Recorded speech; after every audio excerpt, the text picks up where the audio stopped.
જય શ્રી કૃષ્ણ. લાસ્ટ લેક્ચરની અંદર આપણે વિવિધ પ્રકારની વર્ગીકૃત શ્રેણીની આપણે વાત કરી હતી. એ વર્ગીકૃત શ્રેણીની અંદર આપણે જાતિથી લઈ બરાબર છે અને ઉચ્ચ કક્ષા નિમ્ન કક્ષાનું એટલે કે જાતિ અને ઉચ્ચ કક્ષા એટલે કે સૃષ્ટિ સુધીની આપણે વાત કરી હતી કે દરેક કક્ષાઓને આપણે શું કહેતા હતા તો કે વર્ગીકૃત શ્રેણી તરીકે ઓળખીએ છીએ.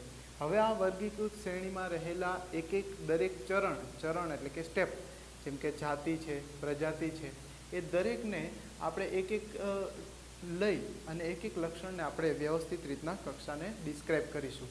જેમ કે આપણે પહેલી વાત કરીશું પહેલાં તો વર્ગીકૃત શ્રેણી, જેમ કે સૌથી પ્રથમ હતી એ કઈ હતી તો કે સૃષ્ટિ, જે ઉચ્ચ કક્ષાનું નિર્દેશન કરે છે. ત્યારબાદ સૃષ્ટિ પછી શું આવતું હતું તો કે સમુદાય અથવા તો વિભાગ, સમુદાય અથવા તો વિભાગ. ત્યારબાદ આગળ વધીએ તો સમુદાય પછી આવશે વર્ગ, પછી આવશે ગોત્ર, પછી આવશે કુળ, પછી આવશે પ્રજાતિ અને ત્યારબાદ આવશે જાતિ.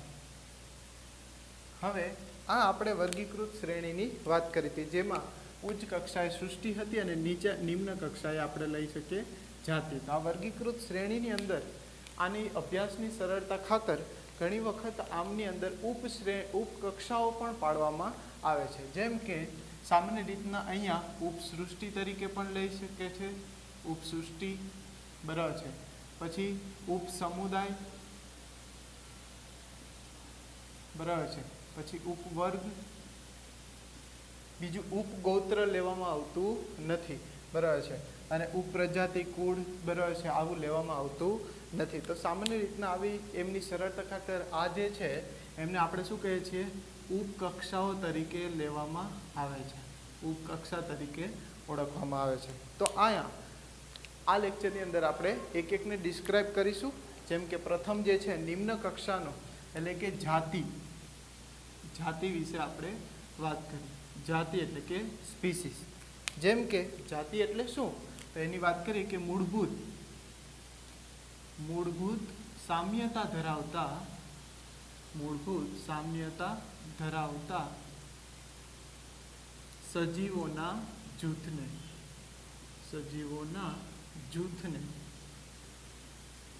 બરાબર છે આપણે શું કહીશું જાતિ તરીકે ઓળખીએ છીએ. જાતિ મીન્સ સ્પીસીસ તરીકે ઓળખીએ છીએ. આ જાતિ બરાબર છે સામાન્ય રીતના આપણે કેટલાક ઉદાહરણ વનસ્પતિ અને પ્રાણી સૃષ્ટિના લઈએ. જેમ કે આપણે પહેલાં જ વાત કરી હતી કેરી, જેમ કે મેન્જીફેરા ઇન્ડિકા.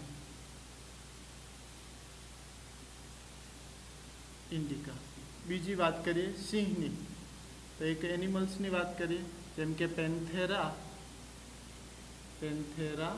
લિયો બરાબર છે. તો આ જે વાત કરી કેરી અને સિંહનું આપણે ઉદાહરણ લઈએ છીએ, એમની અંદર બરાબર છે આપણે બીજું નામ આપણે શું કહેતા હતા તો કે પ્રજાતિ, એટલે કે અહીંયા ઇન્ડિકા અને લિયો આ બંને કેનું સૂચન કરે છે તો કે જાતિનું સૂચન કરે છે. આપણે દ્વિનામી વર્ગીકરણમાં પણ આપણે ભણી ગયા હતા. તો આવી રીતના જાતિ છે બરાબર છે એનો સમાવેશિત કરવામાં આવે છે. કેરી અને સિંહ આમના બે ઉદાહરણ છે. સાથે સાથે આપણને ખ્યાલ છે કે તો અહીંયા મેન્જીફેરા અને પેન્થેરા આ બંને શું સૂચન કરે છે તો પ્રજાતિનું સૂચન કરે છે. તો આ પ્રજાતિ જે છે બરાબર છે, આ પ્રજાતિ સામાન્ય રીતના શું કરે છે તો કે એ પ્રજાતિઓ સાથે જોડાય છે. હવે વાત કરીએ પ્રજાતિની તો કે બીજું લક્ષણ છે. હવે દરેક જે લક્ષણ આપેલું છે ટેક્સ્ટમાં એમાં છેલ્લી લીટી છે એ બીજા સમુદાય માટે છે, એટલે કે બીજી કક્ષા માટે છે.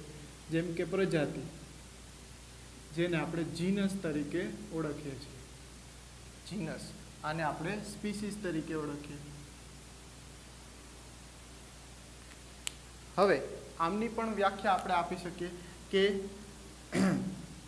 સમાન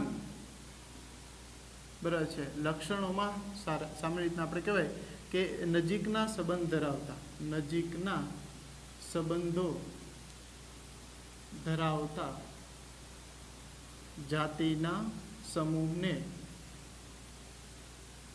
સામાન્ય રીતના આપણે શું કહીએ છીએ પ્રજાતિ તરીકે ઓળખીએ છીએ. તો પ્રજાતિ બરાબર છે જેને આપણે જીનસ તરીકે ઓળખીએ છીએ. આ પ્રજાતિના પણ કેટલાક ઉદાહરણ છે. જેમ કે આપણે ઉદાહરણ લઈએ, વાત કરી હતી મેન્જીફેરા, પેન્થેરા બરાબર છે. તો અહીંયા કેરીની આપણે વાત કરી, મેન્જીફેરા. સામાન્ય રીતના એક જ જે છે જુદી જુદી વનસ્પતિઓ હોય. જેમ કે આપણે કેટલાક બીજા ઉદાહરણ લઈએ, જેમ કે બટેટા છે, એનું નામ છે સોલેનમ ટ્યુબરોઝમ બરાબર. તો આ જે છે એ એક્ઝામ્પલ આપણે આવી જ રીતના યાદ રાખ્યું, સોલેનમ ટ્યુબરોઝમ. ટ્યુબર એટલે આપણે એમ યાદ રાખીએ ગાંઠ બરાબર છે. તો ગાંઠ, બટેટા ગાંઠ જેવા જ હોય, તો ટ્યુબરોઝમ બરાબર છે, સોલેનમ ટ્યુબરોઝમ. એવી રીતના રીંગણ છે બરાબર છે, એનું નામ છે સોલેનમ મેલોન્જેના બરાબર છે, સોલેનમ મેલોન્જેના. એવી રીતના પીલુડી છે, પીલુડી, સોલેનમ નાઇગ્રમ બરાબર છે. તો આ જે છે અહીંયા આપણે કીધું સોલેનમ છે એ શું સૂચવે છે? તો કે પ્રજાતિનું સૂચન કરે છે. હવે આપણે કીધું કે પ્રજાતિ સમાન હોઈ શકે, જાતિ પણ અલગ અલગ હોઈ શકે છે. આવી રીતના પ્રજાતિ બરાબર છે, વિવિધ જે જાતિઓના સમૂહ છે એને આપણે શેમાં મૂકીએ છીએ? પ્રજાતિમાં મૂકીએ છીએ. એવી રીતના બરાબર છે આપણે પેન્થેરા, લીઓની વાત કરી, તો કે પ્રાણીઓના ઉદાહરણમાં લીધું પેન્થેરા બરાબર છે, લીઓ બરાબર છે, પેન્થેરા પાર્ડસ અને પેન્થેરા ટાઇગ્રીસ બરાબર છે. તો અહીંયા પેન્થેરા છે બરાબર છે એ પ્રજાતિનું સૂચન કરે છે, જ્યારે વિવિધ જાતિ છે બરાબર છે, જેમ કે લીઓ એટલે આપણે કીધું સિંહ, પાર્ડસ બરાબર છે એટલે દીપડો, અને ટાઇગ્રીસ એટલે કે વાઘ. તો આ ત્રણેય જે છે અલગ અલગ જાતિ છે બરાબર છે, સિંહ, દીપડો અને વાઘ. છતાં પણ આપણે બધાની પ્રજાતિ જે છે એક આપણે પેન્થેરા તરીકે ઓળખીએ છીએ. પેન્થેરા સામાન્ય રીતના આવી રીતના આપણે કીધું કે જેમ જેમ આગળ વધશું વર્ગીકરણમાં, એમ લક્ષણોના સમૂહ જે છે આપણે જોઈન્ટ કરતા જઈશું. એટલે કે પ્રજાતિના સમૂહ એટલે કે સમાન લક્ષણો ધરાવતા જાતિના સમૂહને આપણે શું કહીશું?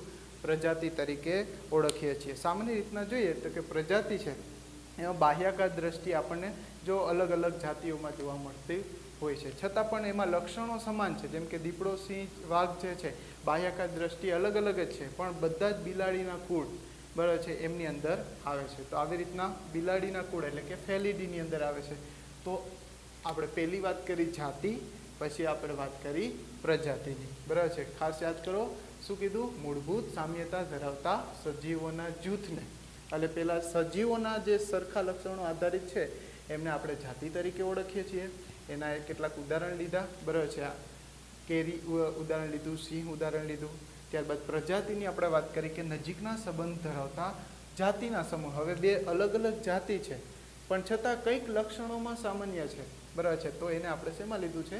પ્રજાતિ તરીકે ઓળખીએ છીએ. ત્યારબાદ આપણે વાત કરીશું બરાબર છે, તો કે પ્રજાતિ બાદ હવે આવશે કુળ. તો કે મૂળભૂત સામ્યતા ધરાવતા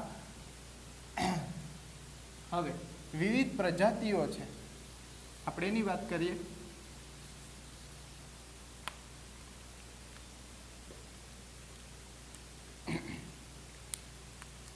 જેમ કુળ,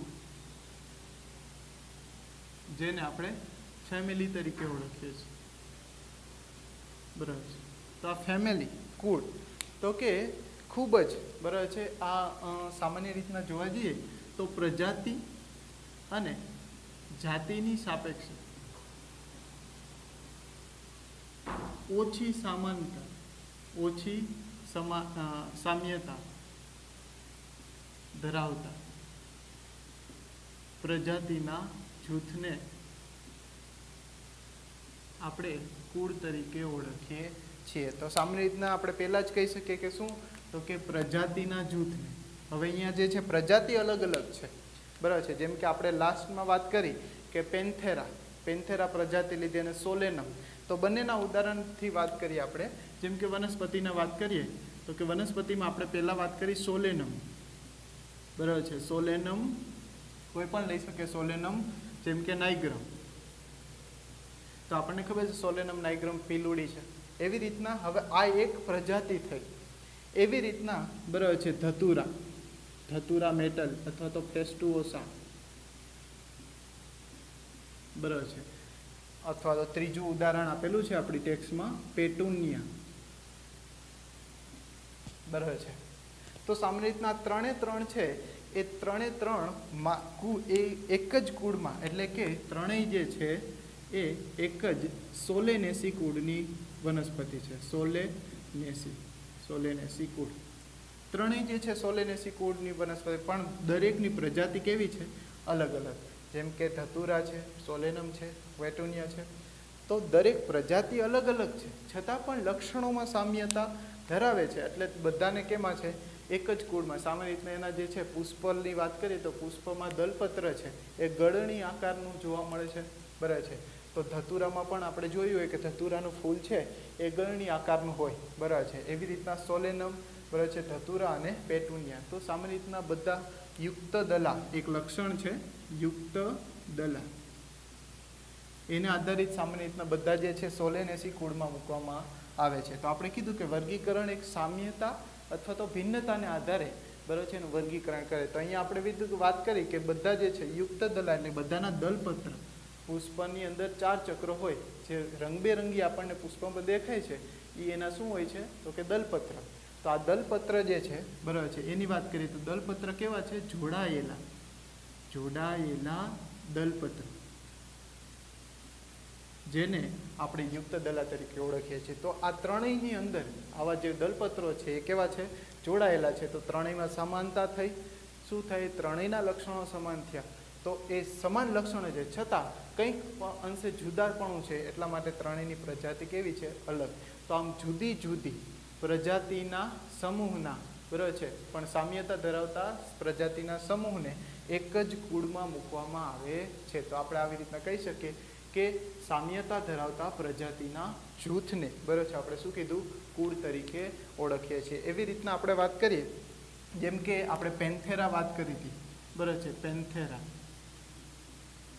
પેન્થેરા જે છે એ સામાન્ય રીતના પેન્થેરા આપણે કીધું કે એ શેનું છે? તો કે બિલાડી ફેલિસ પ્રજાતિ, ફેલિસ બરાબર છે. સામાન્ય રીતના ફેલિસ પ્રજાતિ જે છે અને પેન્થેરા અને ફેલિસ આ બંને શું છે? તો કે પ્રજાતિનું સૂચન કરે છે, પણ બંને કેમાં આવે છે? તો એક જ કુળની અંદર આવે છે. જેમ કે એનું કુળ છે ફેલિડી બરાબર છે. તો આમ કુળ એક છે છતાં પણ બંને જે છે પેન્થેરા અને ફેલિસ, સામાન્ય રીતના ફેલિસ છે બરાબર છે એ સામાન્ય રીતના બિલાડીનું કુળ છે બરાબર છે. તો બિલાડી અને આ પેન્થેરા બરાબર છે બંનેની પ્રજાતિ અલગ અલગ છે, છતાં પણ બંને એક જ કુળ એટલે કે ફેલિડીમાં મૂકવામાં આવે છે. તો આવી રીતના આપણે કહી શકીએ કે અલગ અલગ પ્રજાતિ છે, જેમ કે પેન્થેરા અને ફેલિસ અલગ અલગ પ્રજાતિના જૂથને પણ લક્ષણોમાં સામ્યતા હોવાથી બધાને આપણે કેમાં મૂક્યા? બિલાડી એટલે કે સામાન્ય રીતના એને ફેલિડી કુળની અંદર મૂકવામાં આવે છે. તો આપણે વાત કરીએ આ કુળ વિશેની બરાબર છે, ફેમિલી. હવે આપણે વાત કરીશું આગળ કુળ પછી આવશે ગોત્ર બરાબર છે. તો ગોત્રની વાત કરીએ તો કે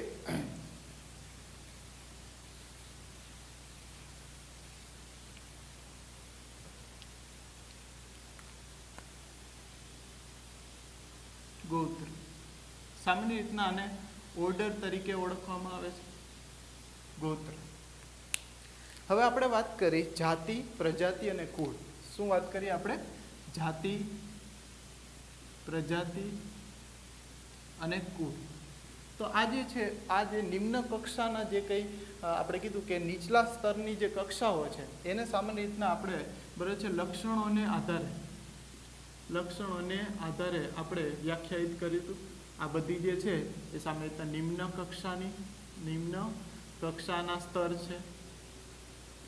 પરંતુ હવે જે છે આ બધા જે સમૂહની વાત કરીએ કે આવા જે કુળ છે એવા સરખા કુળ, માની લો કે બે જે છે સરખા કુળ હોય પરંતુ બરાબર છે એમાં લક્ષણોમાં સામ્યતા છે તો એને અલગ અલગ કુળ છે પણ એની સામાન્યતા એટલે કે બેમાં સરખા પણ હોય તો એને આગળ એક ગોત્ર સ્ટેજમાં મૂકવામાં આવે છે. તો એના પણ ઉદાહરણ દ્વારા સમજશું. પણ આપણે કીધું કે ઉચ્ચ કક્ષાના સ્તરે જ્યારે આપણે મૂકીએ છીએ બરાબર છે, વર્ગીકરણ કરીએ છીએ, તો આ ગૌત્ર છે એ ઉચ્ચ કક્ષાનું સ્તર કહેવાય. તો ઉચ્ચ કક્ષાના સ્તરે લક્ષણોના સમૂહને ધ્યાનમાં રાખવામાં આવે છે. ખાસ યાદ રાખજો, શું ઉચ્ચ કક્ષાના સ્તરે બરાબર છે આપણે લક્ષણોના સમૂહને ધ્યાનમાં રાખીશું. જુદા જુદા, માત્ર એક લક્ષણથી નહીં પણ જુદા જુદા લક્ષણોના સમૂહને ધ્યાનમાં રાખીશું.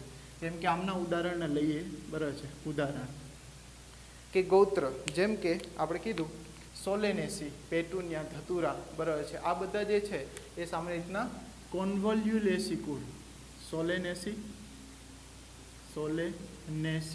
કુળ અને કોન્વોલ્યુલેસી કુળ બરાબર છે. તો સોલેનેસી અને કોન્વોલ્યુલેસી કુળ, આ બંને જે છે કુળ અલગ અલગ જ છે. જેમ કે આ સોલેનેસી અને કોન્વોલ્યુલેસી, બંનેને એ ગૌત્ર, બંનેનું ગૌત્ર કોણ છે તો કે પોલીમોનિયલ્સ બરાબર છે.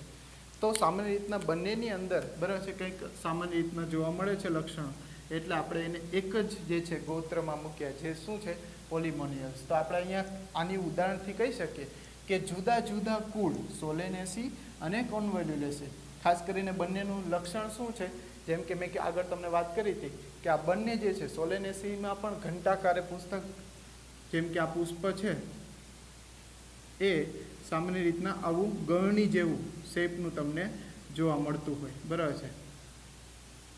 તો આવું ગળણી આકારનું જે છે શેપનું, એટલે આ સામાન્ય રીતના સોલેનેસી અને કોન્વોલ્યુલેસી બંનેમાં આ સ્ટ્રક્ચર જોવા મળશે.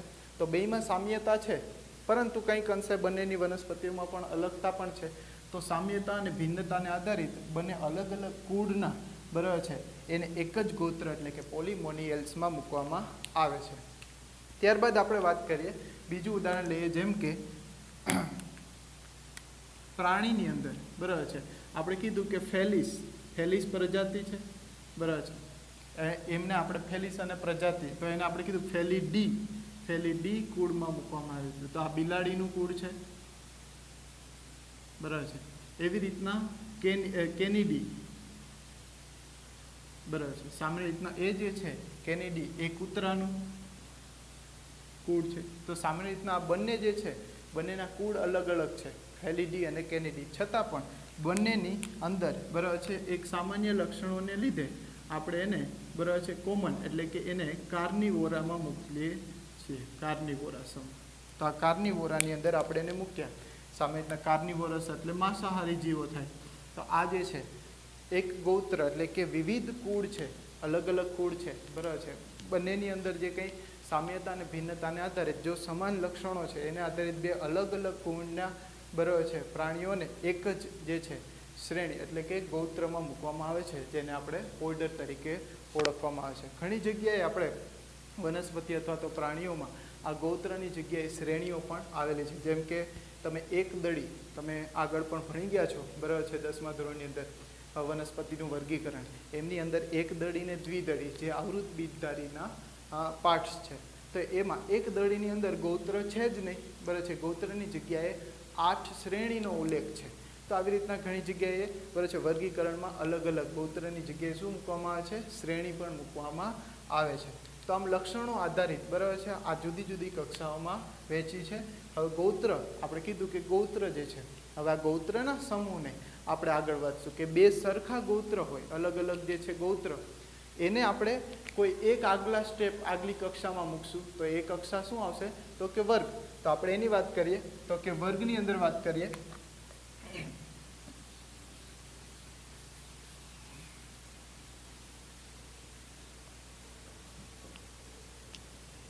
જેમ કે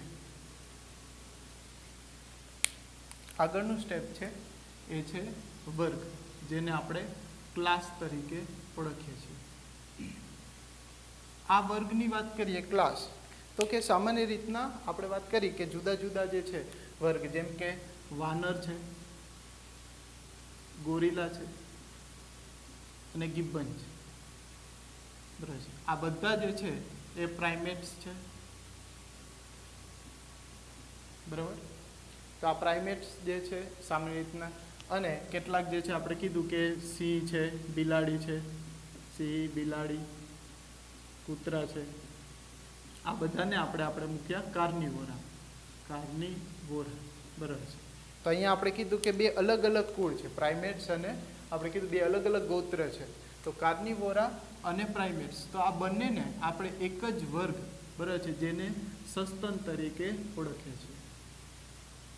તો આમ એને ઉચ્ચ કક્ષાના વર્ગમાં મૂક્યા આપણે, બરાબર છે. કેમ? કારણ કે આપણને ખબર છે સસ્તનના લક્ષણો જોઈએ, બરાબર છે. તો શું છે? સ્તન ગ્રંથિની હાજરી, શરીર પર રૂવાટી. તો આવા લક્ષણોને આધારિત, બરાબર છે, આ બંને જે છે અલગ અલગ ગોત્ર છે, છતાં પણ એની લક્ષણોની સામ્યતા એક કોઈ લક્ષણને લીધે એને આપણે સસ્તન વર્ગની અંદર મૂકીએ છીએ. તો આવી રીતના આપણે, બરાબર છે, જુદા જુદા વર્ગોના, બરાબર છે, ગોત્રના સમૂહને તો આપણે લખી શકીએ શું કે જુદા જુદા, બરાબર છે, ગોત્રના સમૂહને આપણે શું કહીએ છીએ? વર્ગ તરીકે ઓળખીએ છીએ. તો આમ વર્ગ જે છે આવી રીતના અલગ અલગ વર્ગમાં એને વિભાજિત કરવામાં આવે છે. હવે આપણે નેક્સ્ટ એની જ વાત કરીએ કે આ જે છે વર્ગ છે એ એના નેક્સ્ટ સ્ટેજની અંદર જશે. તો વર્ગ જે છે એ વિવિધ વિભાગો એટલે કે સમુદાય અથવા તો વિભાગની અંદર એનું જે છે નિર્માણ થશે.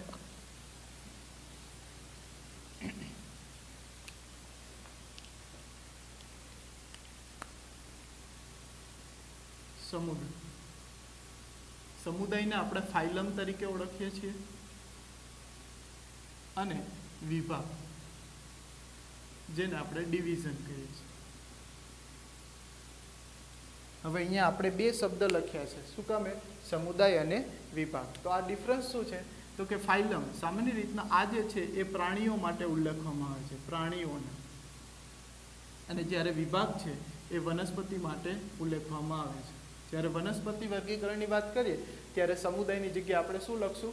વિભાગ એટલે કે ડિવિઝન. જેમ કે આપણે સપુષ્પી વનસ્પતિની વાત કરીએ તો એની અંદર જ્યારે ડિવિઝન આવશે, બરાબર છે, એકાંગી, દ્વિઅંગી, ત્રિઅંગી, બરાબર છે, સપુષ્પી વનસ્પતિના, તો એને આપણે શું કહીશું? બરાબર છે, ડિવિઝન તરીકે ઓળખીએ છીએ. જે વનસ્પતિની અંદર જ્યારે સમુદાય જેમ કે સંધિપાત છે, કોષ્ઠાંતરી છે, સછિદ્ર છે, આ બધા જે સમુદાય છે એને આપણે શું કરીએ છીએ? પ્રાણીઓ માટે એક અલગ રીતના રાખવામાં આવે છે. તો આવી રીતના જુદા જુદા વર્ગોને, બરાબર છે, આપણે શેમાં મૂકીએ છીએ? સમુદાયમાં મૂકવામાં આવે છે. જેનું એક્ઝામ્પલ લઈએ, જેમ કે ઉદાહરણ તરીકે આપણે પ્રાણીઓની અંદર વાત કરીએ તો કે કેટલાક સસ્તનની સાથે, સસ્તન છે, બરાબર, સસ્તનની સાથે આપણે લખીએ મત્સ્ય, બરાબર છે, વિહગ, સરીસૃપ અને ઉભયજીવ. આ બધા સમુદાય વિશે આપણે થોડું તો આગળના કક્ષામાં ભણી જ ગયા છીએ. તો આ જે બધા જે છે શું છે? તો કે આ બધા જ વર્ગ છે. તો આપણે કહી શકીએ જુદા જુદા વર્ગોના સમૂહને, બરાબર છે, પણ એમાં પણ કંઈક એક લક્ષણ સામ્ય છે. જેમ કે આ બધા જ જે છે એની અંદર સમાનતા શું છે? તો કે દરેક એના પૃષ્ઠભાગે પોલું ચેતાતંત્ર ધરાવે છે અને સામાન્ય રીતના મેરુદંડની હાજરીને લીધે આને મેરુદંડી સમુદાય, મેરુદંડી, બરાબર, તરીકે પણ ઓળખવામાં આવે છે, જેમાં પૃષ્ઠવંશીઓમાં સામાન્ય રીતના જોવા મળે છે. તો આ જે છે કોર્ડેટ્સ આપણે કહી શકીએ. તો આમ જે છે જુદા જુદા વર્ગ છે, વર્ગના સમૂહને આપણે શેમાં મૂકવું? એક આગળના એટલે કે મેરુદંડી સમુદાય, બરાબર છે, આગળ આપણે મૂકી શકીએ છીએ. તો આમ મેરુદંડી સમુદાય જે છે એમની અંદર આપણે જુદા જુદા વર્ગને આપણે મૂક્યા છે. તો આવી રીતના જે લક્ષણોની જેમ જેમ સમાનતા થશે એટલે કે એમને આપણે આગળની ઉચ્ચ કક્ષાએ મૂકતા જઈશું. તો આવી રીતના મેરુદંડીની આપણે વાત કરી, બરાબર છે. એવી રીતના વિભાગ વનસ્પતિમાં પણ આવી જ રીતના, બરાબર છે, એકાંગી, દ્વિઅંગી, ત્રિઅંગીનો આપણે ફર્ધર એટલે કે આગળની જે કક્ષાઓ છે આગળના ચેપ્ટર્સની અંદર ખૂબ વિસ્તારપૂર્વક ડિસ્ક્રાઇબ કરશું. હવે આગળ વાત કરીએ છીએ સમુદાય. તો સમુદાય બાદ વાત કરીએ તો કે વિવિધ સમુદાયો, બરાબર છે, ભેગા મળી, બરાબર છે, શું બનાવશે? સૃષ્ટિ, જેને આપણે કિંગડમ તરીકે ઓળખીએ છીએ. કિંગડમ. જેમ કે સમુદાય, આપણે કીધું કે વિવિધ સમુદાયો, બરાબર છે, વિવિધ સમુદાયો, બરાબર છે, એ ભેગા મળીને એક સૃષ્ટિની રચના કરે છે. જેમ કે આપણે ઉદાહરણ લઈએ કે વનસ્પતિ સૃષ્ટિ અને પ્રાણી સૃષ્ટિ. તો વનસ્પતિ સૃષ્ટિ અને પ્રાણી સૃષ્ટિ, તો આવી રીતના બરાબર છે જુદા જુદી ડાયવર્સિટી, એટલે કે આ જે સૃષ્ટિ સૌથી ઉચ્ચ કક્ષાએ બરાબર છે આપણે એને સૃષ્ટિ સ્તરે મૂકીએ છીએ. તો કે સૌથી ઉચ્ચ સ્તરે બરાબર છે આ કિંગડમ આપણને જોવા મળે છે. જેમ આપણે વાત કરી હતી આગળ પણ કે જેમ તમે જાતિથી તમે સૃષ્ટિ તરફ જાઓ, બરાબર છે, એમ આપણે કીધું હતું વૈવિધ્યતાનું પ્રમાણ શું થાય છે? વધે છે. વૈવિધ્યતા વધે છે. પણ આપણે કીધું હતું સરખા લક્ષણો શું થાય? સરખા લક્ષણોનું પ્રમાણ ઘટે છે. બરાબર છે. તો આવી રીતના બરાબર છે વિવિધ સમુદાયો છે વનસ્પતિ સૃષ્ટિ, વિવિધ સમુદાયો, જેમ કે આપણે પ્રાણી સમુદાયની વાત કરીએ તો કે સછિદ્ર છે, કોષ્ઠાંત્રી છે, બરાબર છે, સૂત્રકૃમિ, પૃથુકૃમિ, સૂળત્વચી. તો આ બધા જ સમુદાયો એક જ બરાબર છે સૃષ્ટિ એટલે કે પ્રાણી સૃષ્ટિમાં મૂકવામાં આવે છે. એવી જ રીતના આપણે વાત કરીએ આવૃત બીજધારી, અનાવૃત બીજધારી, બરાબર છે, એકાંગી, દ્વિઅંગી અને ત્રિઅંગી. આ બધા જે કંઈ વર્ગ છે એને આપણે શું કરીએ છીએ? વિવિધ વિભાગો છે, એ બધા વિભાગોને આપણે વનસ્પતિ સૃષ્ટિમાં મૂકીએ છીએ. જેમ કે સપુષ્પી અને અપુષ્પી વનસ્પતિ, આ બધાને આપણે કેમાં મૂકીએ છીએ? વનસ્પતિ સૃષ્ટિમાં મૂકીએ છીએ. તો આવી રીતના એક કિંગડમ બરાબર છે જે ઉચ્ચ સ્તરની કક્ષાને રિપ્રેઝન્ટ કરે છે. તો અહીંયા આપણે જાતિથી લઈ અને બરાબર છે સૃષ્ટિ સુધીના એક જે છે ચરણ, એટલે કે એક કક્ષાને આપણે ડિસ્ક્રાઇબ કરી. હવે આગળના લેક્ચરની અંદર બરાબર છે આ જે કંઈ જાતિ છે એમના કેટલાક જે છે ક્લાસિફિકેશન આપણે બધાને ઓળખી ગયા છીએ, બરાબર છે. જેમ કે આને આપણે શૃંખલા બેઝ યાદ પણ રાખીએ છીએ, અને આ જે કંઈ છે બરાબર છે એને આધારિત કેટલાક જે છે ઉદાહરણ છે એને આવી જ રીતના આપણે ડિસ્ક્રાઇબ કરીશું, બરાબર છે. કેટલાક ઉદાહરણને ડિસ્ક્રાઇબ કરીશું અને એમાં આવતા કેટલાક પ્રત્યયો, બરાબર છે, કે જેમ કે કોઈ વસ્તુ આપણે બોલીએ, જેમ કે અહીંયા આપણે વાત કરી હતી સોલેનેસી, તો એ સોલેનેસી પાછળ બોલીએ છીએ તો એસી જેવો શબ્દ સંભળાય, બરાબર છે. તો એવા પ્રત્યયો વિશે આપણે નેક્સ્ટ લેક્ચરમાં ચર્ચા કરીશું. Thank you so much.